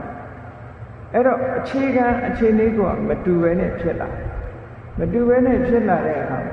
ဆိုပါစို့နှိမ့်ကြတဲ့အနေအထားမျိုးကိုရောက်လာပြီးတော့တချို့ပုဂ္ဂိုလ်တွေကနှိမ့်ကြတဲ့အနေအထားကိုရောက်လာပြီးတော့လှုပ်တဲ့အလုပ်တွေကလည်းပဲနှိမ့်ကြတဲ့အလုပ်တွေလုပ်တယ်ဘာတွေတော့ do strike တွေလုပ်တယ်နော် do strike လုပ်ငန်းတွေလုပ်တယ်ဆိုတော့အဲ့ဒီပုဂ္ဂိုလ်မျိုးကိုမြတ်စွာဘုရားကအမှောင်ထဲကအမှောင်ထဲသွားမဲ့ပုဂ္ဂိုလ်မျိုးလို့ဒီလိုခေါ်တယ်သူနေတာလည်းအမှောင်ထဲမှာရောက်တယ်သူလုပ်နေတဲ့အလုပ်တွေကလည်းပဲအမှောင်ထဲရောက်ဖို့အလုပ်တွေကြီးပဲတဖြည်းဖြည်းမှောင်သွားမယ်လို့ဆိုတချို့ပုဂ္ဂိုလ်ကြတော့ခဏလုံးပြည့်ပြည့်စုံစုံတဲ့ဘဝမှာအသိဉာဏ်လည်းရှိတယ်ရုပ်ရည်ပကာယလည်းပြည့်စုံတယ်သို့တော်လည်းအဲ့ဒီပုဂ္ဂိုလ်ကဒုစရိုက်တွေလုံးနေပြီဆိုလို့ရှိရင်ဒီပုဂ္ဂိုလ်ကအလင်းထဲကနေပြီးတော့အမှောင်ထဲနေတဲ့ပုဂ္ဂိုလ်ဖြစ်သွားတယ်ဒါလည်းရှိတယ်လေတချို့ရုပ်ရည်ပကာယလည်းပြည့်စုံတယ်ဒီကောင်းဖခင်တာသမီလည်းဖြစ်တယ်ခိုးဆိုးနေတာမျိုးကြလို့ရှိရင်မကောင်းတဲ့ဒုစရိုက်တွေပဲဝါသနာပါပြီးလုံးနေလို့ရှိရင်ဒါအမှောင်အလင်းလေးရောက်တဲ့တန်းနဲ့အမှောင်ထဲသွားနေတဲ့ပုဂ္ဂိုလ်ပဲဒီဘဝမှာဒီကောင်းပါခင်သာသမီဖြစ်ပြီးတော့ကိုယ်ရင်ကပြည့်ပြည့်စုံစုံနဲ့ရောက်လာပြီးတဲ့အခါမှာကောင်းတာတွေကြီးပဲလုပ်မယ်ဆိုလို့ရှိရင်အလင်းထဲမှာနေပြီးအလင်းသွားမဲ့ပုဂ္ဂိုလ်အဲ့တော့ကိုနေတာဟာအလင်းထဲနေပြီးတော့အလင်းထဲကိုသွားဖို့အလုပ်အလင်းထဲမှာပဲနေဖို့အရေးကြီးတယ်ပေါ့ဒါကတစ်ချက်ပေါ့ခုနမဟာနာမဘုရင်ကြီးကမြတ်စွာဘုရားကိုမေးတာအရှင်ဘုရားတဲ့တပည့်တော်တို့နေကြထိုင်ကြတာတရားနဲ့တရားမတူဘူးဗျာဘယ်နည်းနဲ့နေရင်ကောင်းမလဲလို့ဆိုတော့မြတ်စွာဘုရားကဒီမိကုံးအလွန်ကောင်းတယ်နေနည်းကားကိုမြတ်စွာဘုရားကဆုံးမဩဝါဒပေးအကြံပေးတယ်ဒါကအတော်အဆင့်မြင့်တဲ့နေနည်းကားတစ်ခုမြတ်စွာဘုရားအကြံပေးအဲ့တော့အခုလိုနေနည်းကားနဲ့နေနိုင်အောင်လူဆိုတာအကြီးချင်းကလိုအပ်သေးတယ်နော်အလုတ်တာဝန်တစ်ခုကိုလုပ်ပြီးဆိုရင်အကြီးချင်းကအရေးမကြီးဘူးလားတာဝန်တစ်ခုထမ်းဆောင်တော့မယ်ဆိုရင်ထိုတာဝန်နဲ့ထိုက်တန်တဲ့အကြီးချင်းရှိဖို့လိုတယ်လေအခုလည်းပဲအစစ်မြင့်တဲ့နေနည်းကားနေတော့မယ်ဆိုရင်အဲ့ဒီအတွက်လိုအပ်တဲ့အကြီးချင်းတွေကဘာတော့ဆိုမြတ်စွာဘုရားတတ္ထာလို့ခေါ်တဲ့ကိုယ့်အလုပ်ပေါ်မှာကိုယ်ယုံကြည်ချက်ရှိရမယ်ဒါဟာအရေးကြီးတယ် confidence လို့ယုံကြည်ချက်ရှိရယုံကြည်ချက်မရှိရင်မအောင်မြင်ဘူးတဲ့ယုံကြည်ချက်ရှိတာအောင်မြင်တယ်လို့တခုပါဒါယုံကြည်ချက်ရှိရမယ်ဒါယုံကြည်ချက်မရှိသေးရင်ရှိအောင်လုပ်ရမယ်ရှိရင်ခိုင်မာလာအောင်လုပ်ရမယ်ယုံကြည်ချက်ဘယ်ရာမှသူ့အတူဖြစ်လာတာမဟုတ်ဘူးလေ့ကျင့်ယူရတာရှိနော်အာဂစာသမားတယောက်တွေကြည့်ပေါ့အာဂစာသမားတွေအမြဲလေ့ကျင့်နေရမလေ့ကျင့်မရဘူးလေဟုတ်လားစစ်တပ်ထဲမှာအမှုထမ်းတာတို့ရဲထဲမှာအမှုထမ်းတာလေ့ကျင့်နေကြတာပဲနော်အမြဲတမ်းလေ့ကျင့်ကျမ်းမာရေးလူကျင်တဲ့ပုဂ္ဂိုလ်လေ့ကျင့်ကျောင်းတက်တဲ့ကလေးတွေရောလေ့ကျင့်နေရတာပဲဖတ်အဲ့တော့လေ့ကျင့်မှုဟာအည်အသွေးရဖို့လုပ်ဒါကြောင့်မို့လိုအပ်တဲ့အည်အသွေးတစ်ခုရဖို့ရအတွက်လေ့ကျင့်ရမယ်နံပါတ်1လိုအပ်တဲ့အည်အသွေးက confidence လို့ခေါ်တဲ့တတ်တာအဲ့ဒီ confidence ဆိုတဲ့တတ်တာမရှိဘူးဆိုရင်သူ့လုပ်ငန်းမအောင်ဘူးတဲ့လုပ်ငန်းအောင်မြင်ဖို့အတွက် confidence ရှိရမယ်ဒါတစ်ခု နောက်တစ်ခုကယုံကြည်ချက်ရှိုံနဲ့မပြီးသေးဘူးကြိုးစားရမယ်လုံလဝိရိယရှိရမယ်ဒါတစ်ခုအဲ့တော့လုံလဝိရိယရှိမှအောင်မြင်တယ်လုံလဝိရိယမရှိရင်မအောင်မြင်ဘူးဆိုတာလောကမျက်မြင်အားဖြင့်လည်းထင်ရှားတယ်လေအရာရာမှာရှင်ပြိုင်မှုနဲ့ကြိုးစားနေကြတာမကြိုးစားမရဘူးဒါကတော့သိချာနော်ကြိုးစားအထုတ်တဲ့ပုဂ္ဂိုလ်တွေအထိတ်တန်းရအောင်ဒါကြောင့်မို့လုံလဝိရိယရှိရမယ်တဲ့လုံလဝိရိယရှိမှအောင်မြင်တယ်လုံလဝိရိယမရှိရင်မအောင်မြင်ဘူးတဲ့ဒီကိစ္စနောက်တစ်ခုဘာရှိဖို့လိုလို့ဆိုတော့တတိကြိုးစားတဲ့အခါမှာတတိရှိဖို့လိုသေးတယ်အရန်ကြိုးစားလို့လည်းမရဘူးနော်တတိရှိကြိုးစားဖို့ဒါကြောင့်မို့တတိဆိုတာ mindful ပေါ့ကိုလုံးရမယ့်အလုပ်တစ်ခုပေါ်မှာ mindful ဖြစ်နေရမယ်အမြဲဒီနေ့လုပ်တဲ့လက်ဖြင့်ကလှုပ်ချင်မှလုပ်မယ်ဆိုရင်မရဘူးဇွဲရှိရမယ် mindful ရှိနေရမယ်ကိုလုံးတဲ့ဒါကြောင့်မို့တတိဆိုတာလည်းလိုအပ်တယ်နောက်တစ်ခုကဘာလိုအပ်တော့ဆိုရင်တမာတိဆိုတာစိတ်တည်ငြိမ်တာလူတယောက်ဟာစိတ်မငြိမ်ဘူးခဏမငြိမ်ဘူးဆိုရင်ဒီပုဂ္ဂိုလ်အောင်မြင်မှုမရနိုင်စိတ်တည်ငြိမ်မှုအဝတ္တမအရေးကြီးတယ်တရားထုတ်မှတမာတိရှိရတာမဟုတ်ဘူးဘယ်နေရာမှာဆိုတမာတိရှိရစိတ်တည်ငြိမ်မှုမရလို့ရှိရင်မအောင်မြင်နိုင်ဘူးကိစ္စတွေဒါကြောင့်မို့လို့အာယုတစ်ခုတည်းပေါ်မှာစိတ်ကတည်ငြိမ်နေတာမျိုးစိတ်လွင့်နေတာမျိုးမဖြစ်စေရဘူးစိတ်တည်ငြိမ်မှုဆိုရင်တမာတိဟာစွမ်းအားတစ်ခုပဲတမာတိမရှိရင်မအောင်နိုင်ဘူးတမာတိရှိမှအောင်တယ်နောက်ဆုံးလိုအပ်ချက်တစ်ခုကဘာလို့ဆိုပညာဒါတော့သိအရေးကြီးပညာဆိုတာလုံးသင့်တာလားမလုံးသင့်ဘူးလားဟောဒီနှစ်ခုကိုခွဲခြားပြီးတော့သိရကိုလုံးနေတဲ့အလုပ်ပေါ်မှာအများအားဆန်းစစ်ပြီးတော့သိနေရပြောသင့်တာလားမပြောသင့်ဘူးလားစိတ်ကူးသင့်သလားစိတ်မကူးသင့်ဘူးလားလုံးသင့်မလုံးသင့်ဆိုတာကိုခွဲခြားမှမသိဘူးဆိုရင်ဘာတွေဖြစ်တော့ဆိုမလုံးသင့်တာကိုလုံးပြီးတယ်အကျိုးပြက်ပြားသွားလုံးသင့်တာကိုမလုံးခဲနေတယ်အကျိုးပြက်ပြားလောကမှာလုံးသင့်တာနဲ့မလုံးသင့်တာရှိတယ်လူတွေကအပြစ်တင်ကြတယ်ဟေးမလုံးသင့်တာလုံးလို့ဒီကောင်ဒုက္ခရောက်တယ်လို့လည်းပြောတယ်လုံးသင့်တာမလုံးရင်လည်းဒုက္ခရောက်တတ်တယ်နော်လုံးသင့်တာကိုလုံးရအဲ့တော့လုံးသင့်တာကိုလုံးရမယ်မလုံးသင့်တာကိုရှောင်ရမယ်အဲ့ဒါမှအကျိုးစီးပွားတစ်ခုရနိုင်တယ်ပညာကတော့အဆင့်ဆင့်တစ်ခုပြီးတစ်ခုမြင့်သွားတယ်ပညာမျိုးရှိဖို့လိုတယ်ပေါင်းလိုက်တော့ဒီအည်သွေး9ရက်မိမိရဲ့စိတ်ဓာတ်ထဲမှာဒီအည်သွေး9ရက်နဲ့ခိုင်မာအောင်တည်ဆောက်ပြီးတဲ့အခါကျတော့ဘယ်လိုနေမလဲဘာနဲ့နေမလဲဘာနဲ့ခုနက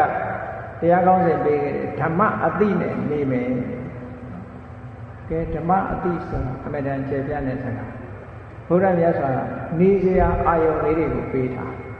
နေစရာအာယုံကလည်းပဲအမှန်တန်လွယ်ပါတယ်ဘုရားကိုကြည်ညိုကြတဲ့ဥပဒကဥပဒိကမတွေဆိုလို့ရှိရင်ဘုရားမြတ်စွာရဲ့ဂုံအည်သွေးတွေကိုအလုံးသိနေကြတယ်အဲ့တော့မြတ်စွာဘုရားရဲ့ဂုံကိုအာယုံပြုပြီးတော့ဒီလိုနေလို့ရတယ်မြတ်စွာဘုရားရဲ့ဂုံကိုအရဟံသမ္မာသမ္ဗုဒ္ဓဝိသန္တသမ္မာတော်တစ်ခုစီဘုရားရဲ့ဂုံပေါ်တဲ့ကိုလာအောင်အသိဉာဏ်နဲ့စဉ်းစားလို့ပို့ပြီးတော့နားလည်အောင်လေးလာဖတ်ရှုပြီးမြတ်စွာဘုရားရဲ့ဂုံတွေကိုနှလုံးသွင်းဆင်ခြင်ပြီးတော့နေတာ။နည်းဆုံးဒီရုပ်တုတော်ကြီးကစပြီးတော့ရုပ်ပုံကနေစပြီးတော့မြတ်စွာဘုရားသခင်ကိုရောမြတ်ရဲ့တည်ငြိမ်တဲ့ဒီစွမ်းအားတွေသီလဂုဏ်တွေသမာဓိဂုဏ်တွေပညာဂုဏ်တွေဒါတွေကိုအာရုံပြုနိုင်အောင်လုပ်ရအောင်နော်အဲ့တော့ဘုန်းကြီးတို့ဒီဂျာမနီကိုနှစ်ဆင်သွားပြီးတော့ပြီးတော့မှသင်တန်းပို့ချအဲဂျာမန်မျိုးသမီးကြီးတယောက်ကရှောက်ပို့သူကငါကဘုရားဘာသာမဟုတ်ပါဘုရားဘာသာမိသားစုကမဟုတ်ဘူးခုတော့ဘုရားဘာသာစစ်စစ်ဖြစ်သူကဘာပြောလို့ဆိုဘုရားရဲ့ရုပ်ပွားတော်ကိုဖူးလိုက်ရလို့ရှိရင်စိတ်ထဲမှာတိတ်ချီနူးတယ်တည်ငြိမ်တဲ့မျက်နှာတော်နဲ့ထိုင်နေတာကိုကြည့်ရတယ်အလုံးကိုစိတ်ထဲမှာချီနူးမှုရတယ်လို့ဘုန်းကြီးကိုပြောဦးတယ်နောက်ဂျာမန်အမျိုးသမီးကြီးတယောက်ကဗမာပြည်ကရုပ်ပွားအဲ့ဒီဗမာပြည်ကရုပ်ပွားတော်လေးဆင်းတုတော်လေး သူတခြားနိုင်ငံတစ်နိုင်ငံကဝယ်တွေးလို့ဝယ်ထားတယ်နဲ့သူကရုပ်ပွားကတော့ဗမာပြည်ရုပ်ပွားပဲအဲ့ဒီရုပ်ပွားဆင်းလို့တော်လေးကိုသူသွားရအရပဲ့သွားတစ်တာနဲ့ထည့်သွားရအရပဲ့သူနေတဲ့နေရာမှာအဲ့ဒီရုပ်ပွားဆင်းလို့တော်လေးတင်ထားပြီးဒီရုပ်ပွားဆင်းလို့တော်လေးကိုအာယုံပြုပြီးတော့သူနေတယ်ဒါလေးရုပ်ပွားတော်လေးကိုဖူးနေရရင်သူ့စိတ်ထဲမှာချီးနှူးနေတယ်ပုံတော်ကနေပြီးတော့နောက်ဂုံတော်ထိအောင်ရပုံတော်ပဲဖူးဖူးဂုံတော်ပဲဖူးဖူးပုံတော်ဆိုတာပကဝါထဲမှာပါတာပေါ့နော်အေးအဲ့တော့မြတ်စွာဘုရားသခင်ကိုရောမြတ်ရဲ့ဂုံကိုအာယုံပြုပြီးတော့နေလိုက်တဲ့အခါမှာဘုရားကိုအာယုံပြုနေတဲ့အချိန်မှာတရားချစ်တဲ့သူတော်စင်ပြိဿတို့စဉ်းစားကြည့်အဲ့ဒီအချိန်မှာလောဘစိတ်ကြီးဖြစ်သလားဒေါသဆိုတဲ့အမုန်းတရားတွေဝင်လာသလားဘုရားကုံနဲ့ပတ်သက်ပြီးတော့တွေးဝေးနေတာမျိုးရှိသလားမရှိဘူးဆိုတော့လောဘလည်းဖြစ်မလာဘူးဒေါသလည်းဖြစ်မလာဘူးမောဟလည်းဖြစ်မလာဘူးဆိုတော့အကုသိုလ်တွေအဲ့ဒီချိန်မှာတည်ငါအဖြစ်ငြိမ့်နေတယ်လို့ပြောတာနော်ငြိမ့်နေတယ်ဒီအကုသိုလ်ဆိုတဲ့ဒီသဘာဝတရားတွေဟာငြိမ့်နေလို့ငြိမ်သွားလို့ရှိရင်ကဆက်ငြိမ်သွားခဏခဏဖြစ်နေရင်လှုပ်ရှားပြီးထားကြတယ်သူယောဂများလို့ကငြိမ်နေတယ်မလှုပ်ရှားဘူး non active လို့ရှိရင်လှုပ်တော့မလှုပ်ရင်အနေရရှိဒီအကုသိုလ်တွေကလည်းပဲထို့တူပဲလောဘကရှိနေပေမဲ့လို့ခုနကငြိမ်သွားလို့ရှိရင်သူ့ရဲ့လှုပ်ရှားမှုမလာမလာရင်မနောကလည်းမဖြစ်ဘူးဝစီကံလည်းမဖြစ်ဘူးကာယကံလည်းမဖြစ်ဘူးဝစီကံကာယကံဒါတွေမမြောက်ဘူးဆိုလို့ရှိရင်သူ့ရဲ့ action လာတော့ဒါကိုပြောတာစာပေကျမ်းကမှာပါဠိလိုလောဘပရိယုဋ္ဌာဏစိတ်တဏ္ဍဟောတိစိတ်ထဲမှာလောဘဖြစ်မလာဘူးတဲ့ဘုရားကုံကိုအာပြုဒေါသဖြစ်မလာဘူးမောဟဖြစ်မလာဘူးဘုရားကုံထဲမှာပဲစိတ်ကတဖြောင်းတဲ့ကြည်နူးနေတယ်အဲကြည်နူးနေတဲ့ကဘာဖြစ်တော့ဆိုစိတ်ထဲမှာဝမ်းသာဘုရားကိုအာရုံပြုနေအလုံးခံစားမှုပါလိမ့်မယ်ဘုရားကိုအာရုံပြုပြီးနေလိုက်တဲ့အချိန်မှာဝမ်းသာမှုတွေဖြစ်လာကြည်နူးမှုလေးတွေဖြစ်လာဝမ်းသာမှုဖြစ်လာလို့အလုံးလောက်ဖြစ်လာတဲ့အခါမှာပီတိဆိုတဲ့နှိမ့်ချိုင်မှုလေးတွေဖြစ်လာဒါကိုယ်တဏ္ဍာမှာဖြစ်မဖြစ်ဆဲစားကြည့်နော်မဖြစ်သေးရင်ဖြစ်အောင်ပီတိဆိုတာလေးဖြစ်လာအဲ့ဒီပီတိဆိုတာလေးဖြစ်လာလို့ရှိရင်ကိုယ်လည်းငြိမ်းချမ်းလာတယ်စိတ်ကလည်းငြိမ်းချမ်းလာဒါတွေကတောင်းဆိုနေရတဲ့အရာတွေမဟုတ်ဘူးတဲ့ဒီ process ကဒီတစ်ခုလာရင်ဒီတစ်ခုလာကိုလာမှာပဲသိချင်ဆိုတော့တရားစစ်မိကြောင်းလေးကိုဖွင့်လိုက်လို့ရှိရင်အလင်းကိုလာဖို့တမင်တကာခေါ်ရသေးလားအမောင်ကိုပယ်ဖြောက်ဖို့တမင်တကာလုပ်ဖို့လိုသေးလားမလိုဘူးအလင်းလာတာနဲ့အမောင်ပြောက်တာဒါသူ့ဘာသူစွမ်းဆောင်သွားတဲ့ဟာပဲနော်အေးဒါကြောင့်မလို့မြတ်စွာဘုရားကိုအာယုံပြုပြီးစိတ်လေးကြည်နူးလာတဲ့အခါမှာပါမောဇ္ဇဆိုတဲ့ဝမ်းမြောက်ဝမ်းသာဖြစ်လာတယ်ပါမောဇ္ဇဆိုတဲ့ဝမ်းမြောက်ဝမ်းသာဖြစ်လာတဲ့တည်းနဲ့ရင်ထဲမှာပီတိဖြစ်လာရင်ထဲမှာပီတိဖြစ်လာလို့ရှိရင်ကိုယ်လေးကငြိမ်းချမ်းသွားတယ်စိတ်ထဲမှာလည်းငြိမ်းသွားတယ်ကာယပတ္တတိစိတ်တပတ္တတိကိုယ်ငြိမ်းချမ်းတယ်စိတ်ငြိမ်းချမ်းကိုယ်ငြိမ်းချမ်းစိတ်ငြိမ်းများတော့ဘာဖြစ်လာလို့ဆိုဒုက္ခချမ်းသာစိတ်ထဲမှာချမ်းသာတော့ဘာဖြစ်လို့စိတ်ကလေးငြိမ်သွားတယ်ဒါအခုလက်တွေ့ချက်ချင်းရနိုင်တဲ့အကျိုးလေးနေ့စဉ်ဘဝမှာအဲ့လိုနေမယ်ဆိုလို့ရှိရင်စိတ်ကလေးတည်ငြိမ်မှုလေးရဖို့ဟာဒါအရေးကြီးတခါတည်းကျတော့တစိုးတစိုးသောအကြောင်းကြောင့်လူတွေမှာစိတ်မတည်ငြိမ်ဘူးလေတောကဖြစ်เสียတွေကြုံတယ်နော်ဒေါသဖြစ်เสียတွေကြုံတယ်အမျိုးမျိုးပြဿနာကြုံလာတဲ့အခါမှာစိတ်ကြီးမတည်ငြိမ်ဘူးအဲမတည်ငြိမ်လို့ရှိရင်အခုလိုဘုရားကုံကိုအာယုံပြုပြီးတော့နေလိုက်မယ်ဆိုရင်စိတ်လေးကတည်ငြိမ်ပြီးတော့ငြိမ်ချမ်းသွားဒီနည်းကိုမသိတဲ့ပုဂ္ဂိုလ်တွေကြတော့တခြားနည်းနဲ့တည်ငြိမ်အောင်လုပ်ကြတယ်အိတ်ဆေးတွေတောက်တယ်လို့ဝိရဆေးတွေလုပ်တယ်လို့ဆိုဟောဒီကနေပြီးတစ်ဆင့်ဆက်ပွားလာတဲ့အကျိုးဆက်တွေကအများကြီးမကောင်းတဲ့အကျိုးတွေဆက်ခံရများတရားဓမ္မမှာ side effect မရှိဘူးဟာလားဘေးထွက်ဆိုးကျိုးဆိုတာမရှိဘူးဒီတည်ငြိမ်မှုကဘေးထွက်ဆိုးကျိုးမရှိဘူးတခြားစိတ်ငြိမ်စေးတွေတို့ drug တွေတို့အဲ့ဒါတွေကတော့ဘေးထွက်ဆိုးကျိုးတွေအများကြီးလာ အဲ့ဒီနည်းနဲ့စိတ်တည်ငြိမ်အောင်ကြိုးစားရင်တော့ဒုက္ခရောက်တယ်နော်ဟောတရားဓမ္မနဲ့တည်ငြိမ်အောင်ကြိုးစားလိုက်လို့ဆိုရင်အဲ့ဒီဘေးထွက်ဆိုးကျိုးမရှိပဲနဲ့ထာဝရငြိမ်းချမ်းတဲ့ငြိမ်းချမ်းမှုကိုရတယ်ဒါမြတ်စွာဘုရားကမဟာနာမကိုကြံပေးတာမင်းခုနကအည်သွေး၅ခုနဲ့ပြည့်စုံအောင်လုပ်ပြီးလို့ရှိရင်ဘုရားကိုအာရုံပြုလိုက်တဲ့အချိန်မှာမင်းစိတ်ကဝမ်းမြောက်ဝမ်းသာတွေဖြစ်လာလိမ့်မယ်လောဘတွေဒေါသတွေမောဟတွေငြိမ်သွားလိမ့်မယ်ငြိမ်သွားတဲ့အခါမှာဝမ်းမြောက်ဝမ်းသာတွေဖြစ်လာလိမ့်မယ်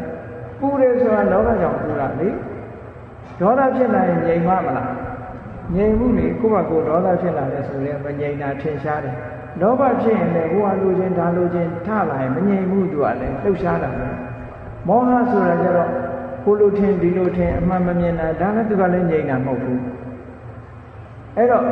မငြိမ်တဲ့သဘာဝတရားတွေဟာဒီဘုရားရဲ့အာယုံပြုရာကနေစိတ်ကလေးငြိမ်ကြသွားသမာဓိရကဲနောက်တနည်းရှိသေးလားဆိုမြတ်စွာဘုရားဆက်ဟောတယ်နောက်တနည်းကဘုရားဂုဏ်ကိုအာယုံမပြုဘူးဆိုလို့ရှိရင်ဓမ္မဂုဏ်ကိုအာရုံပြုကြည့်လိုက်သွားခါတော့ဘဂဝတာဓမ္မဘုရားဟောထားတဲ့တရားတွေမှန်ကန်တယ်တန်တိဋ္ဌိကိုကိုယ်တိုင်ကြည့်လို့ရတယ်ကိုယ်တိုင်မြင်နိုင်တယ်အကာလိကောခုချင်းအခုချမ်းသာတယ်အခုစိတ်ထဲရောက်အခုချမ်းသာချိန်ဆိုင်ကြရမလို့မဲ့ကုသိုလ်တို့ဆိုရင်အခုမဲ့ကြရင်ဖို့ဝချိန်ဆိုင်ကြရမလို့ချက်ချင်းအကျိုးရတယ်အေဟိပတိကောတကယ်အစစ်မှန်ဖြစ်လို့ဘယ်သူကိုပဲဖြစ်ဖြစ်ဖိတ်ခေါ်ပြီးတော့ပြလိုက်တယ်။ဩပတ္တိကောတခဏလေးပဲဖြစ်ဖြစ်စိတ်ထဲမှာနှလုံးသွင်းလိုက်လို့ရှိရင်ရင်ထဲမှာငြိမ်းသွားတယ်။ပစ္စဒံဝိရိတဘောဝိညု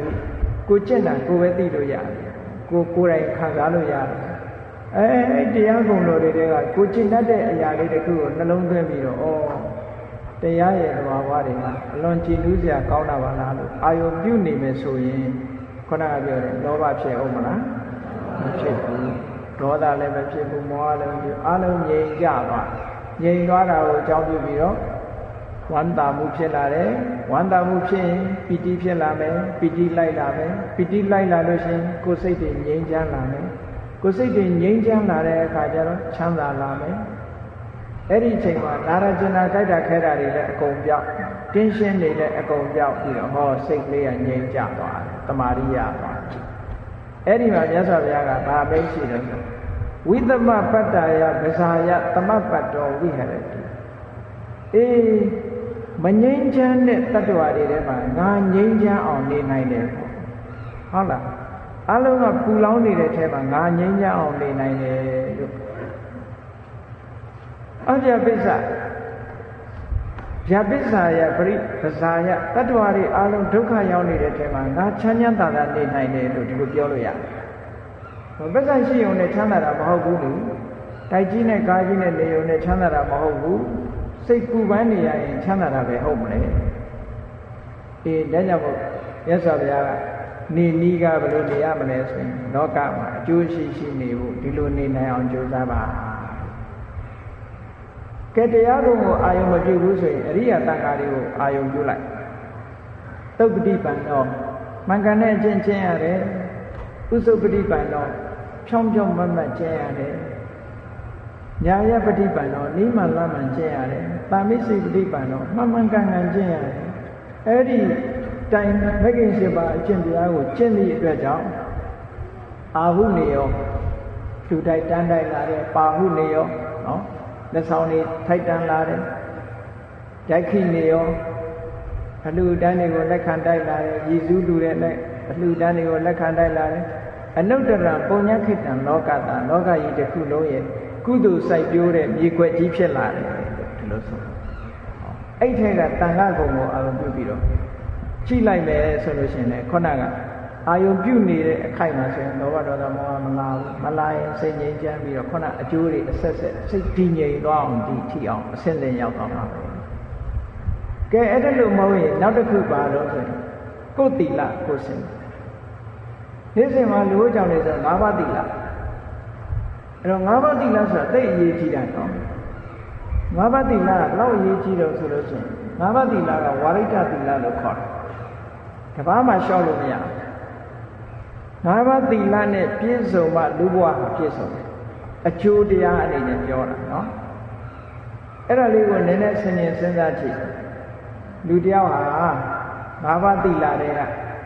ကျန်တဲ့သီလ၄ပါးကိုပြည့်စုံအောင်ချင့်ခဲ့တယ်အတိတ်ဘဝတုန်းကပါဏာတိပါဒမလုံးခဲ့ဘူးဆိုလို့ရှိရင်အေးကောင်းတဲ့ဘဝချမ်းသာတဲ့ဘဝလူဘဝရလာပြီမဲ့လို့ယောဂများတဲ့အသက်တိုတယ်ကဲဘယ်သူအသက်တိုခြင်းမလို့ဘယ်သူယောဂများခြင်းမလို့နော်အဲ့တော့၅ပါးသီလတွေကပါဏာတိပါဒမလုံးခဲ့လို့ရှိရင်ဖြစ်လာတဲ့ဘဝမှာယောဂများမယ်အသက်တိုတယ်ဒါအကျိုးအပေါ့ဆုံးအပြစ်အဲ့ဒါအပေါ့ဆုံးနေရကြတာမကြတာအတာထနော်၅ပါးသီလရဲ့အပေါ့ဆုံးအကျိုးလေးကဒီထိအောင်ခံကဲကြံတဲ့သီလ၄ပါးလုံးနဲ့အရိဏဒါနမလုံးဘူးရလာတဲ့ပစ္စည်းဥစ္စာတွေကရတော့ရပါရဲ့ခဏခဏပြက်မိလောင်တဲ့ထဲပါသွားတယ်ရေတိုက်တဲ့ထဲပါသွားတယ်ကိုယ့်ပစ္စည်းကအမြဲတမ်းအကိုခိုးခံရတယ်ပျက်စီးခံရတယ်အမျိုးစုံပဲဖြစ်ကျန်တာတွေလုံးနဲ့အသက်လည်းရှိတယ်ဂုဏ်တွေလည်းရှိတယ်သို့တော့ပစ္စည်းခဏခဏပြက်တယ်ဟောအရိဏဒါနမလုံးဘူးဒါလည်းကောင်းလားမကောင်းဘူးနော်နောက်တစ်ခုကာမေတုမိစ္ဆာသာနာမလုံးဘူးဆိုလို့ရှိရင်လူမုံများတယ်အ ਨੇ ဆုံးအပြစ်ကလူမုံများတယ်သူဘယ်သူမှမတည့်ဘူးမတည့်တာကသူမဟုတ်တာလို့မတည့်တာမဟုတ်သူမျက်နှာကြည့်တာနဲ့ဒီဘောင်ပြည့်ချင်လောကမှာ6တိုက်အမုန်းခံရတဲ့ပုဂ္ဂိုလ်တွေရှိတယ်ဒီဘဝအနေနဲ့ပြောရင်6တိုက်မုန်းတာပေါ့သို့တော့သူလောက်ခဲ့တဲ့ဟာလေဟိုရင်တော့ကြားဖို့ကလည်းဇလန်းနေတဲ့တောင်မှပဲအဲ့ဒါကြာကူရီအလုတ်လုံးတဲ့ပုဂ္ဂိုလ်ဟာအပြင်မှာတောင်တော့မထွက်ရဘူးကြောက်ရနော်ဇက်ခုံထဲမှာကလို့ရှိရင်ခဲနဲ့တောင်ပေါက်ခါရတာလေဆိုအဲ့တော့လူမုံများတယ်နောက်ပြီးတော့ဘာဖြစ်နိုင်လို့ဆိုရင်ကြားမဟုတ်မမဟုတ်ဟောတယ်လို့ဂေးတို့ဘာတို့အမျိုးတွေဖြစ်တတ်တယ်လက်စပီယန်တို့ဂေးတို့ဖြစ်တတ်တယ်ဒါအပေါ့ဆုံးအပြစ်လို့ပြောတာနော်ကျန်တာတွေဘလောက်ကောင်းကောင်းဒီဟာမပြည့်စုံရင်ဟောလူလောကမှာပြည့်စုံပါအောင်မလားမပြည့်စုံဘူးမိဘကလည်းချမ်းသာတယ်ပစ္စည်းဥစ္စာတွေလည်းအသက်လည်းရှိတယ်ဒါပေမဲ့လူကအဲ့ဒီပုံစံမျိုးဖြစ်နေတယ်ဆိုရင်ဟောလူကြီးရကြတယ်မနဲ့တော့ကဲနောက်တစ်ခုကဒီပြားတွေတော့လုံးပါတယ်ဘုဒ္ဓဝါဒမလုံးဘူးဆိုလို့ရှိရင်သူစကားဘယ်သူမှမယုံကြသူစကားဘယ်သူမှမယုံကြဘယ်နေရာမှသူဩဇာမရှိဘူးလူလောကရောက်လာတဲ့အခါကဲနောက်တစ်ခုကကျန်တဲ့အကုန်လုံးနဲ့သူရမေရမယုံမလုံဘူးဆိုလို့ရှိရင်ဖြစ်လာတဲ့ဘဝမှာယူတူတူနှံ့တန်တန်ဖြစ်ကြောင်းတောင်းတောင်းဖြစ်နော်ကြက်မပြည့်ဘူးလို့ပြောကြတဲ့လူတွေဖြစ်ဘူးလားရှိတယ်လူတော့လူဖြစ်လာတယ်အေးပစ္စည်းဥစ္စာချမ်းသာတယ်အသက်လည်းရှိတယ်နော်လူချင်းလူကင်လည်းပေါ်ပါရဲ့ရိုးလည်းရိုးသားပါဒါပဲလို့ကြက်မပြည့်ဘူးဟောဖြစ်လူရသဲမခံရအဲ့တော့၅ပါးသီလတွေကတခုမှလျှော့လို့မရဘူးနော်အကုန်လုံးဆိုလို့ရှိရင်အသက်ရှင်ရမယ်ကျန်းမာရမယ်ပစ္စည်းဥစ္စာချမ်းသာရမယ်လူချစ်လူခင်ပေါ်ရမယ်ဩဇာရှိရမယ်နော်ပညာရှိရဟောယူယူနန်းနန်းမဟုတ်ဘဲနဲ့ဒီကြည်တဲ့ပညာရှိ၅ပါးသီလလုံလို့ရှိရင်ဒီအကျိုးတွေကရဒါမှလူဘဝမှာပြည့်စုံတဲ့လူဘဝဖြစ်မှာပေါ့၅ပါးသီလဖောက်ပြက်ခဲ့ရင်တခုတော့ချုပ်ရင်းသွားနိုင်တယ်အေးကိုယ်သီလလေးကိုကိုယ်ဆင်ခြင်ကြည့်လိုက်လို့ရှိရင်အော်ကျိုးတာပေါက်တာကြားတာမရှိပါဏာတိပါဒဆိုလို့ရှိရင်သိစီလိုတဲ့စိတ်နဲ့တတ္တဝါကိုမှငါမတတ်ဘူးအရိဏဒါနဆိုတာသူများပစ္စည်းကိုလည်းပဲငါမတရားသဖြင့်မယိုးသားတဲ့စိတ်နဲ့ဘသူစီရမှမယူကာမိတုမိစ္ဆာစာရဆိုတာလည်းလုံးဝရှောင်ခြင်းနဲ့ဝိသဝါဒဆိုတာလည်းရေစရာအနေနဲ့တော့ငါမပြောဘူးမှန်မှန်ပဲပြောတယ်နော်သူရမေရဆိုဝေလာဝေးကျမ်းမာရေးအတွက်ဆိုပြီးတော့မတော့ဘူးဝိရစေအဲ့ဒါလို့ပြည့်ပြည့်စုံစုံရှိလာတဲ့ကိုယ်သီလလေးကိုကိုယ်ဆင်ခြင်ဝမ်းသာမှုမဖြစ်နိုင်ဘူးလားအေးကိုယ်သီလကိုယ်တွေးပြီးတော့ဝမ်းသာလို့ဆိုတယ်မြတ်စွာဘုရားမြတ်စွာဘုရားရှင်းရှင်းဝေးဝေးတွေမခေါ်ပါဘူးလက်တွေ့ကြတာကိုယ်သီလကိုယ်ဆင်ခြင်လို့ရှိရင်ခုနလို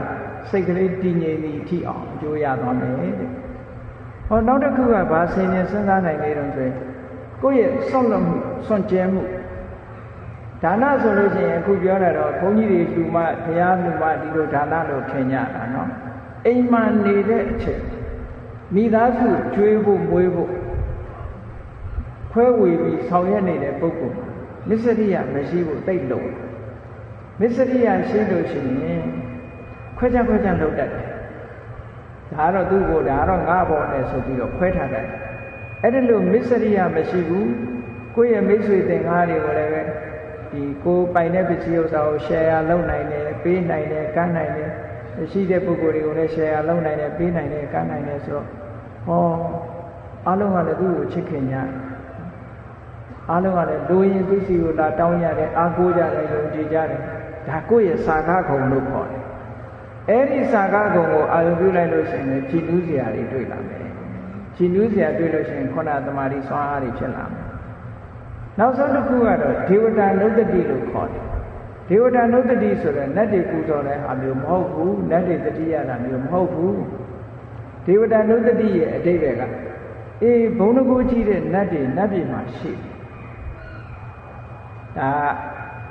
ယုံကြည်ချက်နဲ့ဘုရားဟောတာကိုယုံကြည်ချက်နဲ့တွေ့ရတဲ့စကားနော်အဲ့ဒီနတ်တွေဟာတတ္တာရဲ့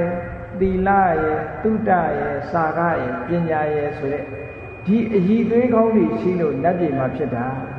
အဲ့ဒီအည်သွေးကောင်းတွေငါမှရှိနေတယ်လို့နတ်တွေကိုနှိုင်းရှင်ပြီးတော့ကိုယ်တဏ္ဍာမှာလည်းရှိတယ်နတ်တွေမှာရှိတဲ့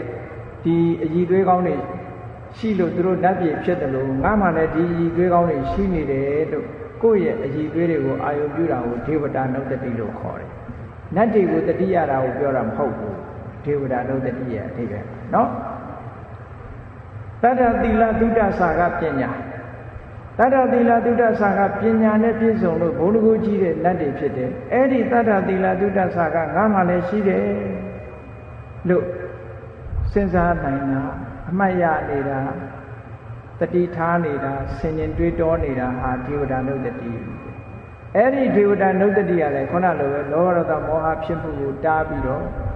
စိတ်ထဲမှာကြည်နူးပြီးတော့ဝမ်းမြောက်မှုတွေစိတ်ငြိမ်းချမ်းမှုတွေနော်ချမ်းသာမှုတွေတမာရိယာမှုတွေကိုဖြစ်ပေါ်စေတယ်အဲ့ဒီမြတ်စွာဘုရားကဒီနေရာမှာ6မျိုးပေးတာဒီ6ခုတည်းကတစ်ခုခုနဲ့နေဒီလိုနေနိုင်အောင်ဘာတွေလိုတော့ဆိုခုနကတတ္တာဆိုတဲ့ confidence ရှိရမယ်ဝိရိယဆိုတဲ့ကြိုးပမ်းအထောက်မှုရှိရမယ်တတိကြီးစွာထားရမယ်တမာတိရှိရမယ်ပညာဉာဏ်ရှိရမယ်အဲ့ဒီ5မျိုးလုံလောက်မှအခုလုပ်တဲ့လုပ်ငန်းဟာအောင်မြင်မယ်လို့ဘုရားမြတ်စွာကဘဝမှာဓမ္မအသိနဲ့အကျိုးရှိအောင်နေရမည်ဆိုတာအဲ့ဒီနည်းနဲ့နေတာကိုဆိုလိုပါတယ်လို့ဘုရားမြတ်စွာမဟာနာမတုတ်မှာဟောခဲ့ပါတယ်ဒါကြောင့်မို့လို့တရားချိတ်ခင်သူတော်စင်ပြိဿတို့ဒီရရှိလာတဲ့မိမိတို့ဘဝမှာဘယ်ပုံပဲနည်းနေကြမလဲလို့ဆိုရင်တို့ဘဝဟာဓမ္မအသိနဲ့အကျိုးရှိအောင်နေကြမယ်လို့အားလုံးမိမိတို့စိတ်ထဲမှာဆုံးဖြတ်ပြီးတော့ဓမ္မအသိဖြင့်အကျိုးရှိအောင်နေနိုင်ကြပါစေကုန်သတည်း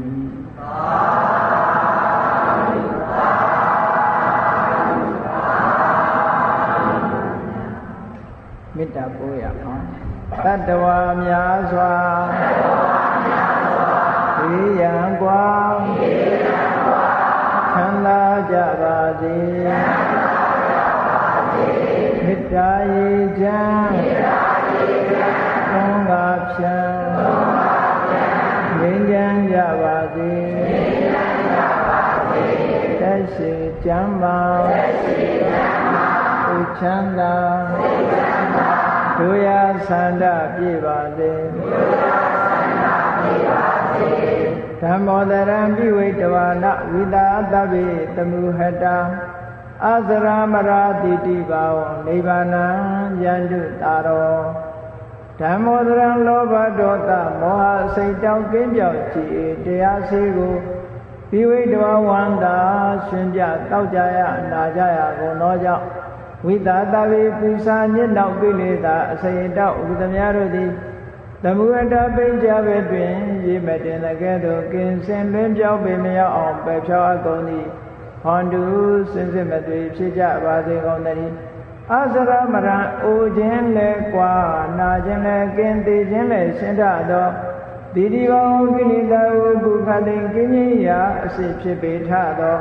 နိဗ္ဗာန်နိဗ္ဗာန်ဟုခေါ်ဤမြို့တော်သို့သာရောတရားချစ်ခင်စိတ်ကောင်းဝိညာသူတော်စင်များတို့သည်ယန္တု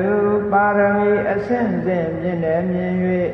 မလင့်ပုံသေးဆက်ရောက်တော်မူကြပါစေကုန်သတည်း